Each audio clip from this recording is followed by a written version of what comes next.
अब आगे ना एक्सरसाइज आ गई है। तो एक्सरसाइज में से हमने डेफिनेशन करनी है एक। देखें, ये वाली पॉइंट नंबर 6 में ना एक डेफिनेशन है। ट्रायंगुलर इनइक्वालिटी का तो पता होना चाहिए आपको कि आपने असल में प्रीवियस लेक्चर नहीं लिया होगा, शायद इस वजह से आपको पता नहीं चला। ट्रायंगुलर इनइक्वालिटी होती है distance between X and Y is less और equal to distance between X and Z. Z involve कर दिया ना इसमें, एक्स और वाई के दरमियान में जी इन्वॉल्व कर दिया, तो फिर ये जब जी और वाई तक जाएंगे ना, मतलब एक्स से जी तक फिर जी से वाई तक, तो वो ज्यादा हो जाएगा, इससे ग्रेटर और इक्वल हो जाएगा। ठीक है, आप देखना ऑनलाइन लेक्चर मेरा यूट्यूब पे पड़ा हुआ है, ये वाला भी हम अपलोड कर देंगे ताकि बाद में आपको इंफॉर्मेशन मिल जाएगी। अब डायमीटर और बाउंडेड सेट, मीट्रिक स्पेस, आप मान लें कि आपके पास एक्स कोई नॉन एम्प्टी सेट है, कोई सेट हो सकता है ना। आप देखें अभी जो मशहूर मशहूर सेट आपने पढ़े हैं वो कौन कौन से थे। एल इन्फिनिटी था, एल पी था, एल स्केयर था, ठीक है, एस है, उसके बाद बी ए है, आर है, आर एन है, ठीक है, उसके बाद सी ए बी है। ये कुछ पॉपुलर सेट्स आपने पढ़े हैं, सी ए बी है।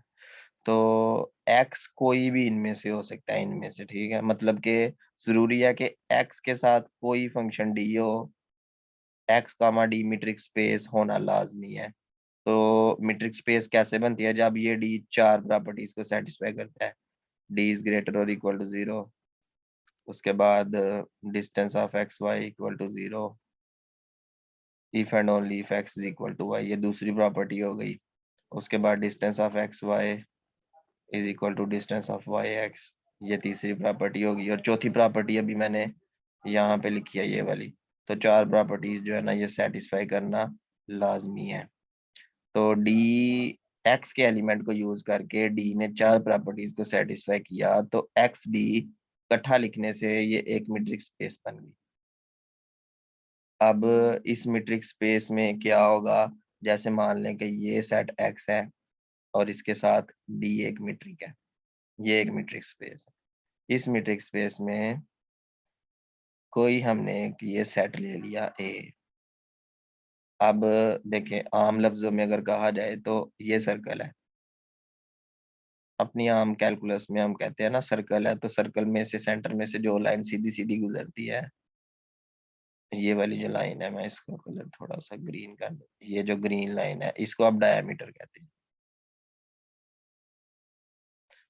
तो ये तो कैलकुलस में होता है, लेकिन अब मीट्रिक स्पेस में किसी भी सेट का डायमीटर क्या होगा।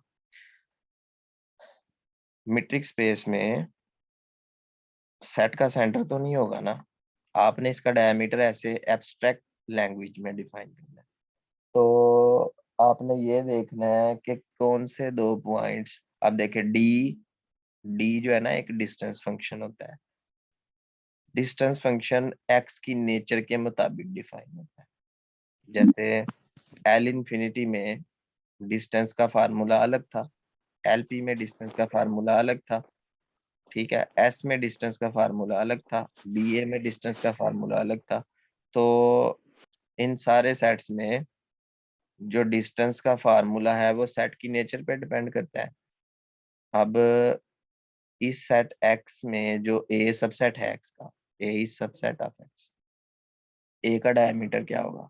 तो ए का डायमीटर जो भी आपने डी डिफाइन किया होगा उस डिस्टेंस के मुताबिक ए में कोई से दो पॉइंट्स जो सबसे दूर पड़े होंगे, जैसे मान लें कि ये और ये, मुझे ऐसा लग रहा है कि ये पॉइंट सबसे दूर पड़े हुए हैं, आप मान लें कि ये सबसे दूर पड़े हुए हैं एक दूसरे से ना, मतलब ए में आपने सारे पॉइंट्स को चेक करना है एक दूसरे के साथ माइनस करके, डिस्टेंस निकाल के।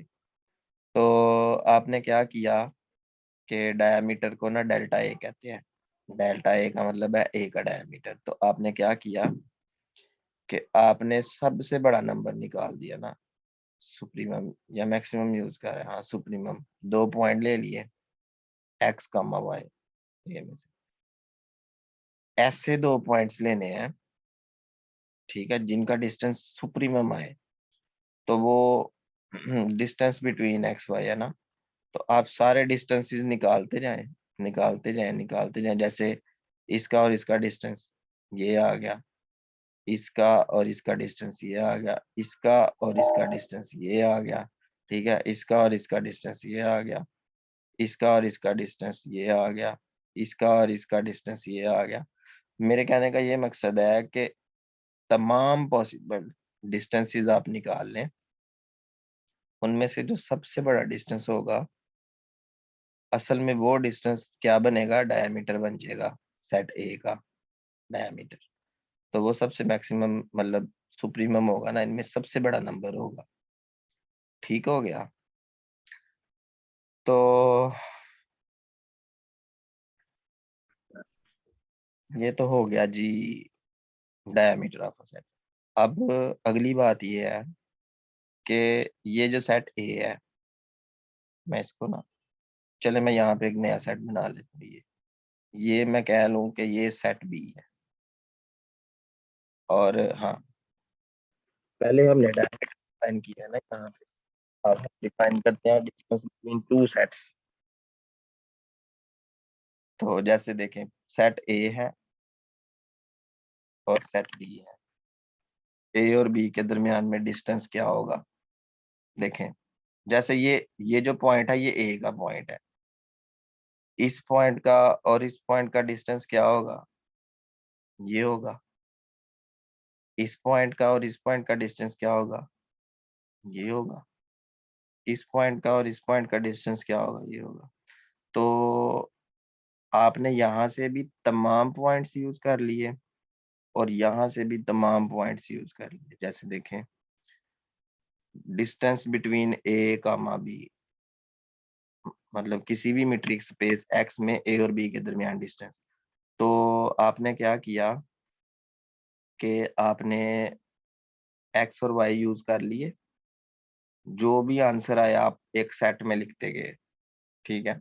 आप मान लें कि 1 आया, 1.1 आया, 2 सेंटीमीटर आ गया, 2.1 सेंटीमीटर आ गया, 10 सेंटीमीटर आ गया, और जितने भी डिस्टेंसेस आप निकाल सकते थे ए से बी के दरमियान पॉसिबल, वो सारे आपने फाइंड कर। अब देखें, ये जो पहला पॉइंट है ये आप ए में से ले रहे हैं, और ये जो दूसरा पॉइंट है ये आप बी में से ले रहे हैं ना, मतलब यहाँ से आप वाई ले रहे हैं, यहाँ से आप एक्स ले रहे हैं। तो इनमें से जो सबसे छोटा आंसर होगा ना, इनफिमम जो होगा, मतलब एक्स आपने ले लिया ए में से और वाई आपने ले लिया बी में से।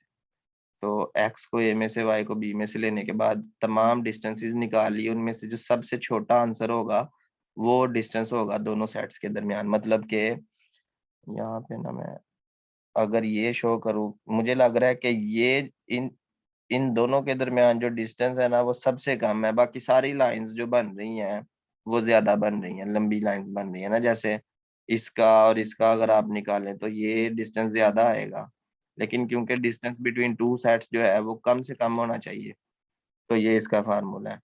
इसी तरह ये डायमीटर हो गया, ये डिस्टेंस बिटवीन टू सेट्स हो गया। और तीसरे नंबर पे ये है कि distance of a set and a point, distance of a set and a point P क्या होगा, ठीक है।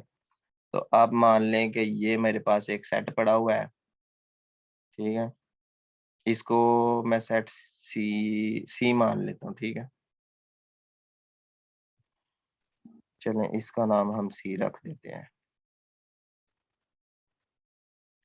ये सी का पी से डिस्टेंस क्या होगा, तो ये आपके पास सेट सी आ गया और ये आपके पास पॉइंट पी आ गया। तो इस सेट का इस पॉइंट से डिस्टेंस क्या होगा, जो आपने दो सेट्स के दरमियान डिस्टेंस निकाला है ना, उसी रूल को यूज करेंगे कि इसका इस सेट से कम डिस्टेंस कौन से पॉइंट के साथ बन रहा है। क्या इस पॉइंट के साथ बन रहा है, क्या इस पॉइंट के साथ बन रहा है, या इस पॉइंट के साथ बन रहा है। आप सोच के बताएं। मुझे ऐसा फील हो रहा है कि जो ये डिस्टेंस है ना, ये सबसे कम। तो क्या किया कि सी के तमाम पॉइंट्स में वेरिएशन हो गई, पी को फिक्स कर दिया, जो डिस्टेंस सबसे कम आया वो पॉइंट और सेट के दरमियान में डिस्टेंस आ गया। ठीक है, तो हम कह सकते हैं कि distance between set C and point P is equal to सबसे कम नंबर इनफिमम एक्स आपने ले लिया सी में से और पी फिक्स है, डिस्टेंस आपने एक्स और पी का निकाल लिया, तो ये आपके पास आ गया distance between a set and a point. तो तीन चीजें हमने यहाँ पे बता दी हैं। उसके बाद बाउंडेड सेट क्या होता है, ये पहले नंबर पे हमने बताया कि ये डायमीटर ऑफ अ सेट क्या होता है, दूसरे नंबर पे डिस्टेंस बिटवीन टू सेट्स, तीसरे नंबर पे distance of a set and a point, और चौथे नंबर पे bounded bounded set in a metric space in x D. तो मीट्रिक स्पेस में एक सेट बाउंडेड होगा अगर उस सेट का जो डायमीटर है, मतलब ये जो इधर से जो भी आंसर निकलेगा ना वो लेस देन इंफिनिटी हो, मतलब कि कोई ना कोई रियल नंबर हो। कोई ना कोई रियल नंबर आने का मतलब है कि डायमीटर जो है ना उसका फाइनाइट होगा। सही हो गया। तो जब डायमीटर फाइनाइट आ जाएगा तो वो क्या बन जाएगा, बाउंडेड सेट बन जाएगा। ठीक है। और अगली बात ये है, 7 एक्सरसाइज इसको सॉल्व नहीं करना, जस्ट आपने ये देखना है कि अगर डायमीटर किसी सेट का 0 हो तो क्या होगा। तो जब भी किसी सेट का डायमीटर 0 होता है तो वो सेट सिंगलटन होता है, मतलब ए में सिर्फ एक पॉइंट होता है, सिंगल पॉइंट होता है। ठीक है। उसके बाद डिस्टेंस बिटवीन सेट्स भी हमने पढ़ लिया। उसके बाद अब जब ए और बी ओवरलैप कर रहे हो, जैसे आप मान लें कि देखें ये आपके पास मीट्रिक स्पेस एक्स है, ये आपके पास सेट ए है और ये आपके पास सेट बी। देखें यहाँ पे जो मैंने जो है ना सेट ए और बी को दूर दूर बनाया था, यहाँ पे हम जो है ना इनको ओवरलैप करवा रहे हैं, ये ओवरलैपिंग एरिया आ गया। जब दो सेट्स ओवरलैप करते हैं ना तो उन दोनों का जो डिस्टेंस होता है वो 0 होता है, मतलब distance between two sets is 0 if and only if there intersection is non empty. अगर इंटरसेक्शन नॉन एम्प्टी होगा तो ये चीज होल्ड करेगी, इसमें इफ एंड ओनली इफ वाली बात है। ठीक है जी। तो ये एक्सरसाइज 9 में से हमें ये बात पता चल गई। कन्वर्स होल्ड करेगा ना इसका। अगली बात देखें, आगे ये था कि अगर ए बी का सबसेट हो, मतलब आप मान लें कि ये आपके पास मीट्रिक स्पेस एक्स है, ये आपके पास सेट ए है और ये इससे बड़ा सेट जो है ना ये सेट बी है, ए बी का सबसेट है। तो अब ए का डायमीटर ये होगा ना और बी का डायमीटर ये होगा, तो ए का डायमीटर बी के डायमीटर से कम होगा, तो हम कह सकते हैं कि diameter of A is less और equal to diameter of B when A is subset of B. तो सबसेट होने का ये मकसद है कि जो डायमीटर्स है ना वो भी एक दूसरे से लेस हो जाते हैं, लेस और इक्वल, लेस ग्रेटर वाला रिलेशन आ जाता है। उसके बाद 10 में आ जाता है distance between a point and a set. ठीक है, आप इसको ऐसे भी लिख सकते, ये छोटा डी भी लिख सकते हैं, कैपिटल डी लिखना जरूरी नहीं है यहाँ पे। ठीक हो गया। और distance between a point and a set जो है ना ये चीज होल्ड करता है, दो डिफरेंट पॉइंट्स के लिए ये इनइक्वालिटी होल्ड करती है। किसी भी सेट आप यहाँ पे ए ए लिख सकते हैं, बी बी लिख सकते हैं, सी सी, मतलब सेट को फिक्स करके एक्स वाई में वेरिएशन कर सकते हैं, तो ये होल्ड करेगा। ठीक है। तो अब जो ये है 11, अब 11 में 11 जो है ना एक्सरसाइज, इसके बारे में आपको ये मैं बता दूं कि एक मीट्रिक स्पेस आपको पहले ही पता है, उस मीट्रिक स्पेस को यूज करके एक नई मीट्रिक स्पेस आपने बनानी है। ठीक है। तो वो उसका ये फार्मूला, मतलब कि एक्स डी पहले से मीट्रिक स्पेस है। जैसे अगर मैं आपको बोल दूं कि एल इंफिनिटी और डी पहले ही मीट्रिक स्पेस है। डी का फार्मूला क्या है, एल इंफिनिटी का जो था हमने प्रीवियस लेक्चर में देखा था ना, वहां पे गया,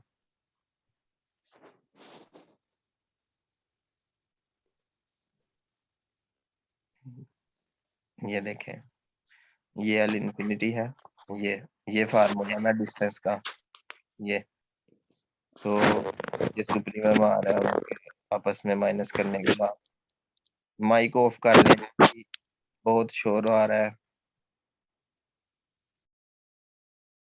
ठीक है,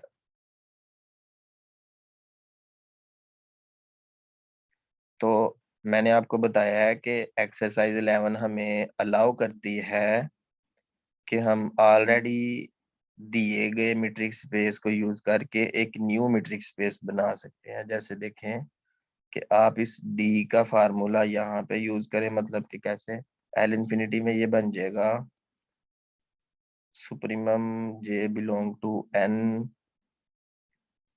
x I minus Y I mod, ठीक है, divided by 1 plus supremum J belong to N X I minus Y I mod. तो असल में मैंने क्या किया, मैंने सिर्फ एक एग्जांपल आपको बताई कि एल इंफिनिटी में पुरानी मीट्रिक स्पेस से न्यू मीट्रिक स्पेस बना सकते हैं। तो जो ये डिस्टेंस है ना, ये डी ऊपर जो है ना टिल्ड लगा रहे हैं, ये जो टिल्ड है यहाँ पे, ठीक है, तो इस वैल्यू से भी एक मीट्रिक स्पेस बन जाएगी, ठीक है, शो दैट अनदर मीट्रिक। तो ये मीट्रिक स्पेस बन गई, मतलब एक्स के साथ अगर डी टिल्ड को यूज करेंगे तो ये भी एक मीट्रिक स्पेस बनेगी। और मजे की बात यह है कि ये जो मीट्रिक स्पेस बनेगी ये बाउंडेड, एक्स उसमें बाउंडेड हो जाएगा, बाउंडेड सेट। तो एक सेट बाउंडेड होता है अगर डायमीटर एक्स का क्या आ जाए, लेस देन इनफिनिटी। तो इस मीट्रिक, ये जो न्यू मीट्रिक आप बना रहे हैं ना, न्यू मीट्रिक में एक्स बाउंडेड हो जाएगा, मतलब एक्स का डायमीटर लेस देन इनफिनिटी आ जाएगा। लेकिन अगर आप प्रीवियस मीट्रिक मतलब डी की बात करें तो हम इसकी गारंटी नहीं दे सकते कि प्रीवियस मीट्रिक में भी वो बाउंडेड होगा या नहीं। लेकिन अगर प्रीवियस मीट्रिक को यूज करके न्यू मीट्रिक आप बनाएंगे तो यहाँ पे 100% एक्स बाउंडेड होगा। तो ये भी क्वेश्चन आपका बन सकता है। हम ये कह सकते हैं ना कि if X D is a metric space and d tilde is equal to d over 1 plus d to get a new metric space x d tilde. In this metric space, can we say that x is bounded? तो इसका answer होगा बिल्कुल, x जो है ना वो bounded होगा। उसके बाद अगला जो क्वेश्चन है वो हमें ये बताता है कि अगर a बाउंडेड है, डायमीटर ऑफ a जो है वो लेस देन इंफिनिटी है, डायमीटर ऑफ b जो है वो लेस देन इंफिनिटी है, a और b दो बाउंडेड सेट्स हैं, तो उनका यूनियन जो होगा ना वो भी बाउंडेड होगा। ठीक है, आगे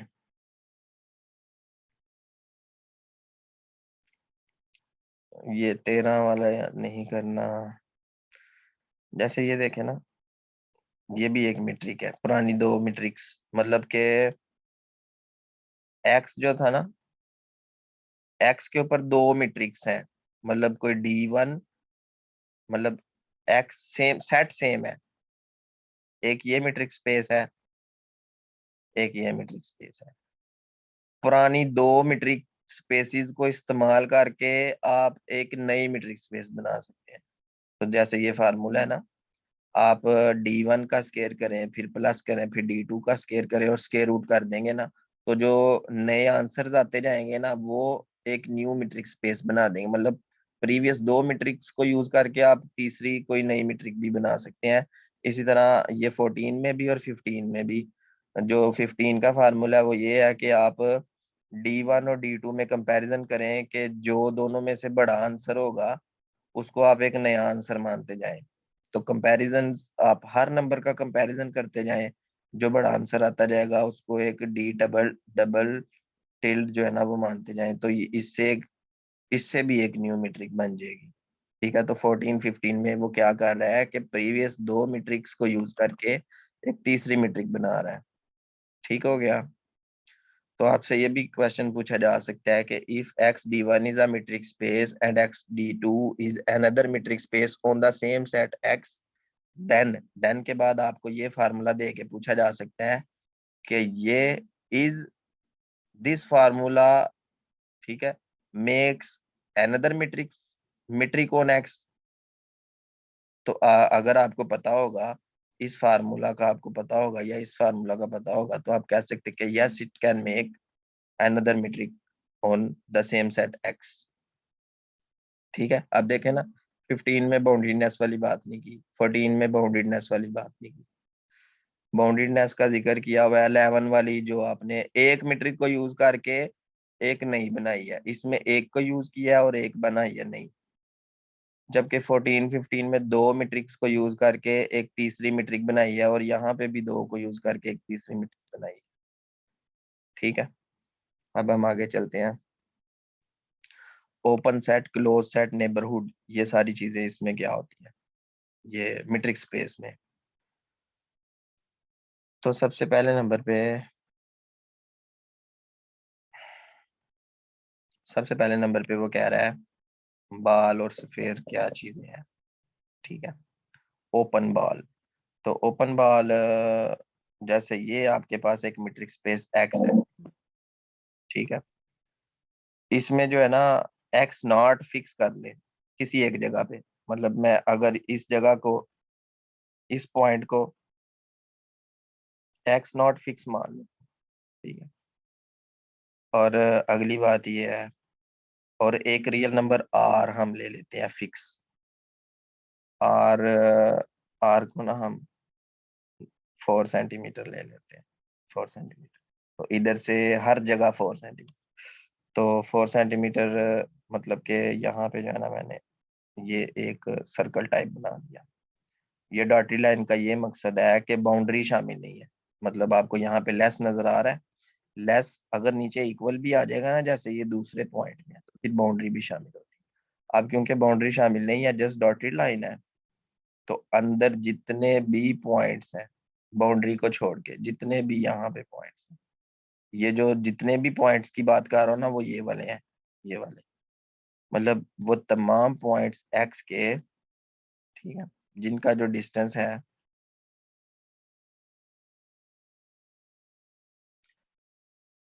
जिनका जो डिस्टेंस है, जैसे देखें, मैं यहाँ पे ना थोड़ा इसको बड़ा करके बनाता हूँ। इसको हमने एक्स नॉट माना था, इस डिस्टेंस को हमने आर माना था, और बाउंड्री क्योंकि शामिल नहीं की थी, तो ये हमारे पास क्या बन गया, बाउंड्री नहीं शामिल, जस्ट ये थोड़ा टेढ़ा बना है, लेकिन आप इसको सर्कल ही मानेंगे फिलहाल। अब जैसे ये पॉइंट एक्स है, अब आप मुझे एक बात बताएं, आपने कमेंट अभी करना है इधर, कि ये रेड लाइन बड़ी है या ये आर बड़ा है, जल्दी से बताएं। मतलब कि distance between X and x not जो है, वो ये है ना, ये रेड लाइन, और आर जो है ये है, तो क्या ये लेस देन आर नहीं होगा? आर बड़ा है सर जी, आर बड़ा है। Very good, very good. तो जित अब इस सर्कल के अंदर अंदर जितने भी एक्स हैं, मतलब अगर इसको हम एक्स मान लें, इसको एक्स मान लें, इसको एक्स मान लें, एक्स मानने का मकसद ये है कि जो भी एक्स और एक्स नॉट का डिस्टेंस होगा, वो आर से छोटा जब जब आएगा, वो तमाम एक्स हम चूज करते जाएंगे और उनको इस सेट में लिख लेंगे। ये मतलब ये जो सेट है ना, इसमें मैं ये वाले पॉइंट्स लिख रहा हूँ, ये वाले जो रेड रेड पॉइंट्स आपको नजर आ रहे हैं, क्योंकि ये वो वाले पॉइंट्स हैं जो इस डिस्टेंस, इस कंडीशन को सेटिस्फाई कर। तो इन तमाम पॉइंट्स को हम एक सेट का नाम दे देंगे बी। ठीक है, ये जो इसने नहीं दिया हुआ बी एक्स नॉट और ये R, B X not R. तो ये जो सेट है, अब क्योंकि देखें ये यहाँ पे जो है ना, ये बड़ा सेट एक्स पड़ा हुआ था, तो हम क्लियरली कह सकते हैं कि जो बी एक्स नॉट आर ये सब सेट है ना एक्स का, क्योंकि ये हमने पॉइंट चूज किए हैं। सही हो गया।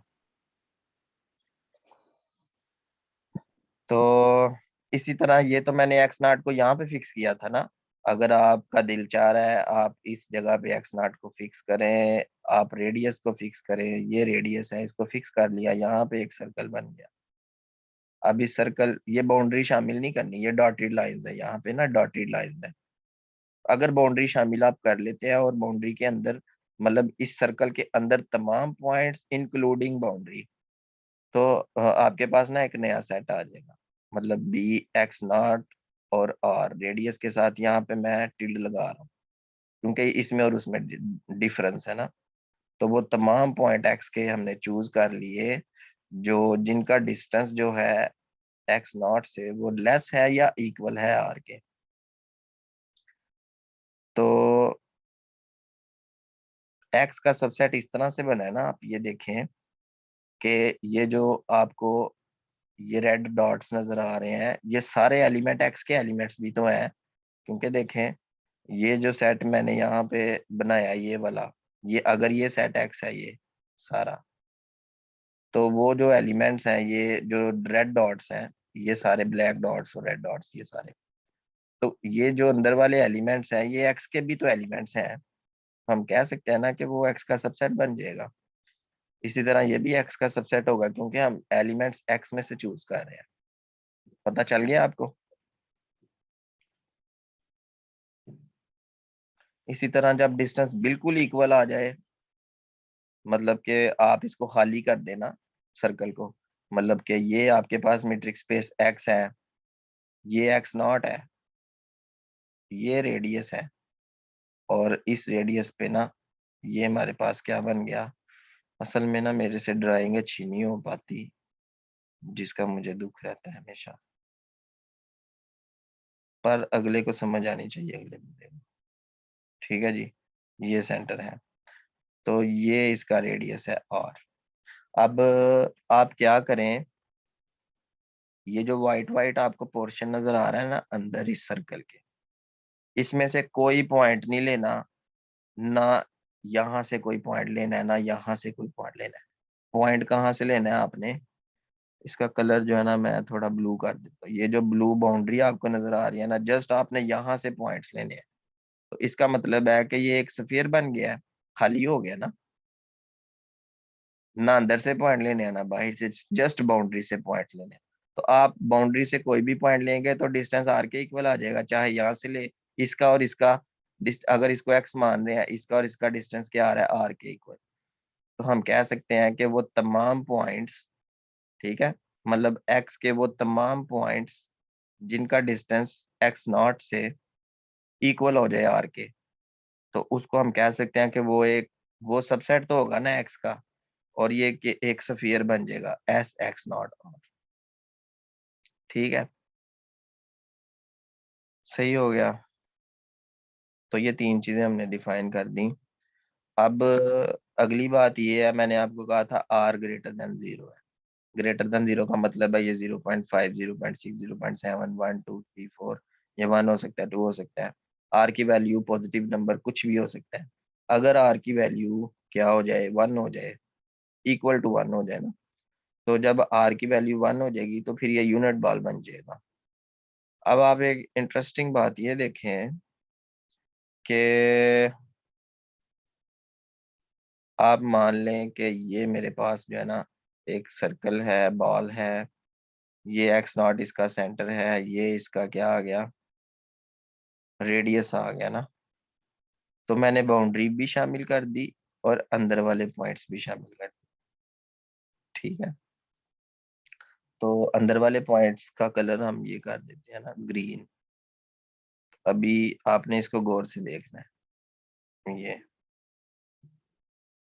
ये सारे जो अंदर वाले पॉइंट्स हैं इंक्लूडिंग बाउंड्री, ये सारी बाउंड्री भी इंक्लूड कर लेना आप, इसके बाहर जो ब्लू बाउंड्री है।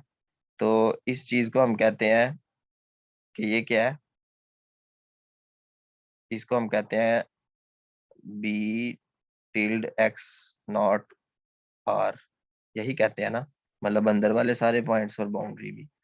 तो अगर जस्ट अंदर वाले पॉइंट्स निकाल दिए जाए, मतलब इसमें से मैं निकाल दूं सिर्फ अंदर वाले पॉइंट्स, मतलब बी एक्स नॉट आर को माइनस कर दूं इसमें से, तो अंदर वाले सारे पॉइंट्स निकालने का मतलब ये हुआ कि आपके पास क्या बचा, आपने सोच के मुझे बताना है। सिर्फ बाउंड्री को रहने दें, ठीक है, ये अंदर वाले सारे निकाल दिए पॉइंट्स, ये मैंने रेज कर दिए, मतलब इस इस बॉल में से इस बॉल को माइनस कर दिया तो स्फीयर बचा। हम कह सकते हैं कि ये एक स्फीयर है which equals to S X not R. बताएं जी, किस किस को समझ आई है इस बात की?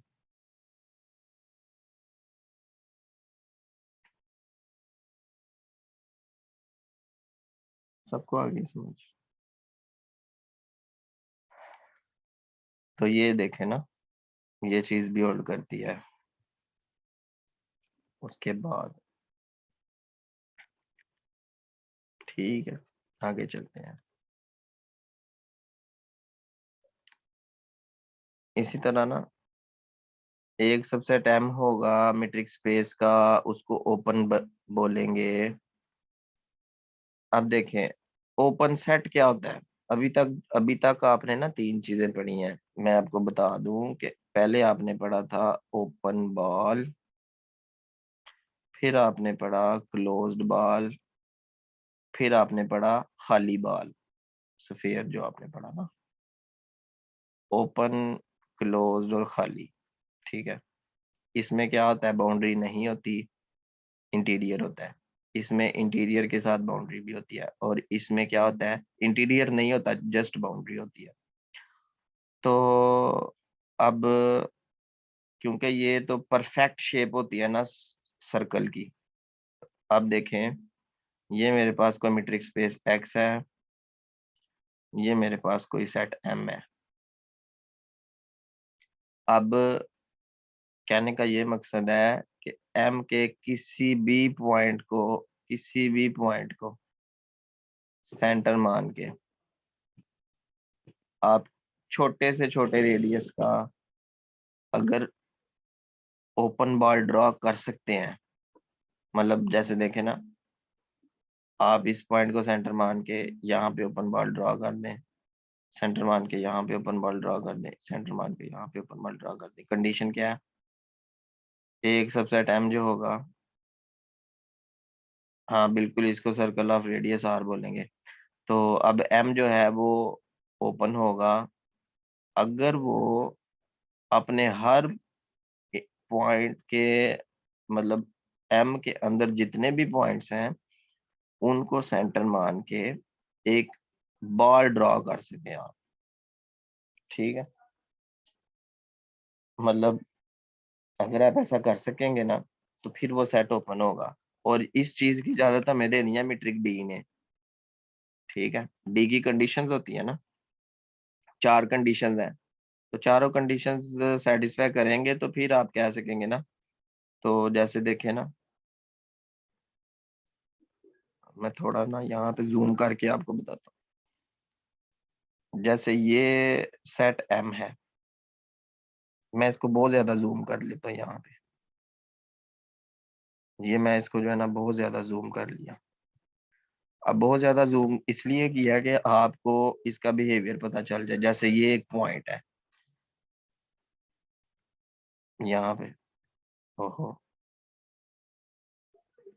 ये तो अगर मैं इसको ज्यादा जूम कर पाता तो मैं इस इधर एक पॉइंट, छोटे से छोटा पॉइंट बना लेता जिसके अलोंग एक सर्कल। अब इस पॉइंट को सेंटर मान के मैं यहाँ पे, देखे मैंने एक बॉल ड्रा कर दिया है। ठीक है, इसी तरह आप इसको और जूम करें। ठीक है, यहाँ पे तो मैंने मैक्सिमम जूम कर दिया ना। तो कहने का मकसद है कि आप इसको जितना मर्जी बड़ा करके, तो अगर आप हर पॉइंट को सेंटर मान के, अब देखें मैं इसको जूम आउट कर रहा हूँ तो ये बिल्कुल ऐसा लग रहा है जैसे ये खुद एक पॉइंट है, लेकिन जब इसको जूम करके देख रहे हैं तो ये एक ओपन बॉल ड्रा हो गया यहाँ पे।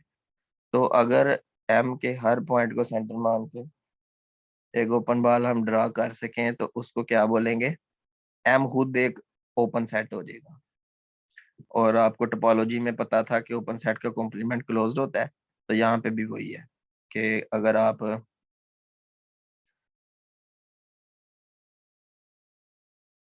क्लोज सेट कहना चाह रहे हैं तो उसका कॉम्प्लीमेंट ओपन होगा। मतलब एम कॉम्प्लीमेंट क्या हो जाएगा, क्लोज्ड,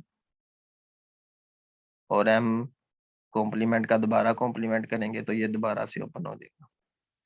तो ये ओपन और क्लोज सेट की डेफिनेशन हो गई। उसके बाद हम बात करते हैं नेबरहुड की। तो असल में अब देखें, हम लोग जो है ना, हम दोबारा से आपको एक चीज याद करा दूं। अब हम इस रियल लाइन की स्पेस से बाहर आ चुके हैं।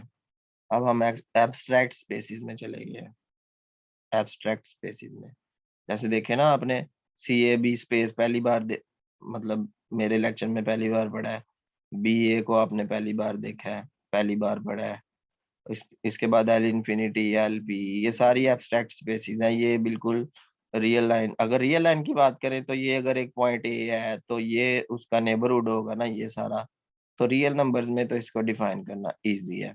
लेकिन अगर आप इसको यहाँ पे इस एक्स में, मीट्रिक स्पेस एक्स में विद मीट्रिक डी, किसी एक पॉइंट का नेबरहुड आप डिफाइन करना चाहते हैं तो उसको बोलेंगे एप्सिलॉन नेबरहुड।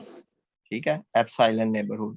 तो एप्सिलॉन नेबरहुड क्या होगा कि इस पॉइंट को आप सेंटर मान के, किसी भी एप्सिलॉन को रेडियस मान के, एक आप यहाँ पे ना बॉल ड्रा कर दें। ये, हाँ ये परफेक्ट बना है।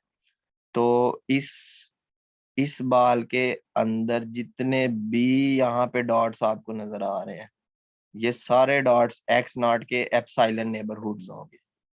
बात समझ आ रही है? हाँ, ये पॉइंट इसका नेबरहुड नहीं होगा क्योंकि ये किसी एप्सिलॉन नेबरहुड में नहीं। देखे ना, अगर आप इस पॉइंट को इस एक्स नॉट का एप्सिलॉन नेबरहुड में देखना चाहते हैं तो आपको एक इससे बड़ा सर्कल बनाना पड़ेगा। तो वो सर्कल तो समझे कि एक्स से बाहर चला गया ना। तो इस एक्स एक्स नॉट को सेंटर मान के जो सर्कल आप बनाना चाह रहे हैं वो इसके नेबरहुड में नहीं आ रहा। लेकिन अगर आप यहाँ पे अगर इसको आप एक्स नॉट मान के इससे बड़े एप्सिलॉन का ये आप अगर नेबरहुड मान लें तो बिल्कुल ये पॉइंट फिर इसका नेबरहुड जरूर होगा। ठीक है, तो ये एप्सिलॉन नेबरहुड हो गया। अभी मीटिंग टाइम खत्म हो रहा है, मैं आपको दोबारा लिंक सेंड करता हूँ, फिर इसको वाइंड अप करते हैं, फिर मैं दोबारा से बता देता हूँ।